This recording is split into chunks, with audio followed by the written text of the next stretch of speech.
បឋមពោះចាស់សត្វល្អិតតិចឬខំ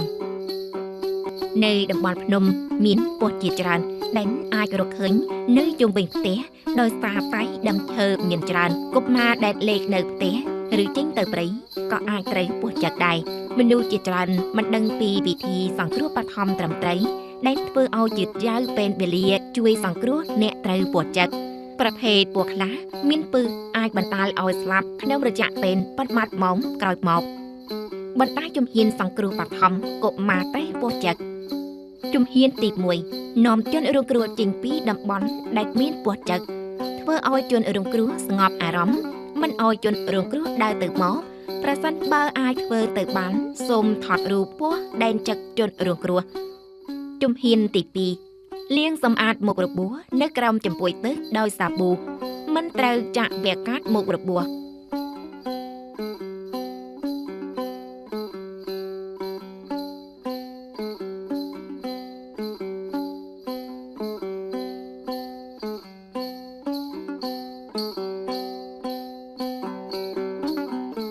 ជំហានទី3ដោះគ្រឿងអលង្ការដូចជាចិញ្ចៀនខ្សែដៃចេញពីអវយវៈដែលត្រូវចាស់ជៀសវាងផ្ដាល់សម្ពាធពេលហើមឡើង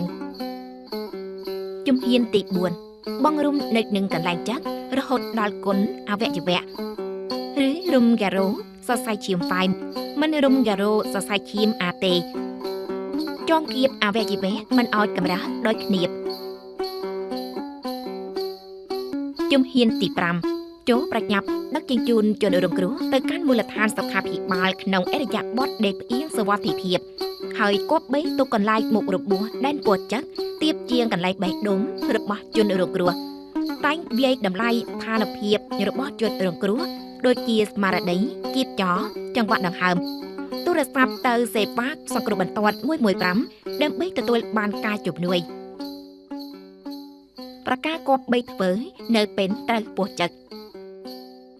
1ដាក់បញ្ជាបានប្រភេទពោះដែនចឹកជនរងគ្រោះប្រសិនបើអាចធ្វើទៅបានដូចជាពណ៌ស្បែកទំហំរូបរាងក្បាលរបៀបវាយប្រហារ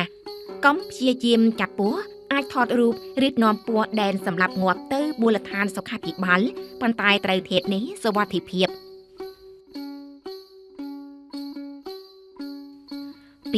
ធ្វើឲ្យជនរងគ្រោះស្ងប់អារម្មណ៍ប្រសិនបើជនរងគ្រោះមានការឈឺចាប់អាចប្រើថ្នាំប៉ារ៉ាសេតាមុនសម្រាប់បំបាត់ការឈឺចាប់3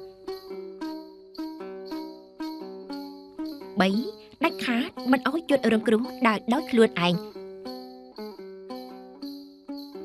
ប្រកាសដែនក៏បីធ្វើនៅពេលត្រូវពោះចិត្ត1មិនគួររុំការ៉ូ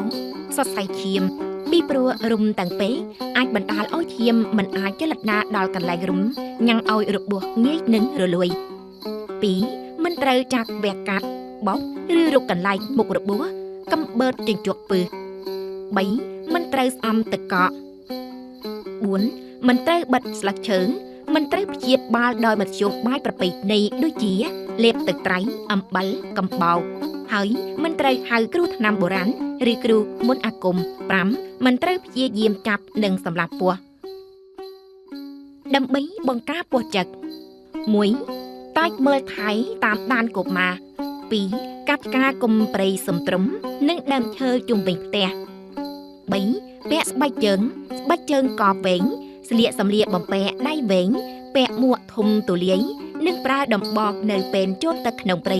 ឬតំបន់ដែលមានរុក្ខជាតិក្រាស់ប្រើពិលប្រសិនបើធ្វើដំណើរនៅពេលយប់4មិនត្រូវរត់នៅឬមិនឲ្យកុមារលេងនៅតំបន់ដែលតែងជាជម្រករបស់ពស់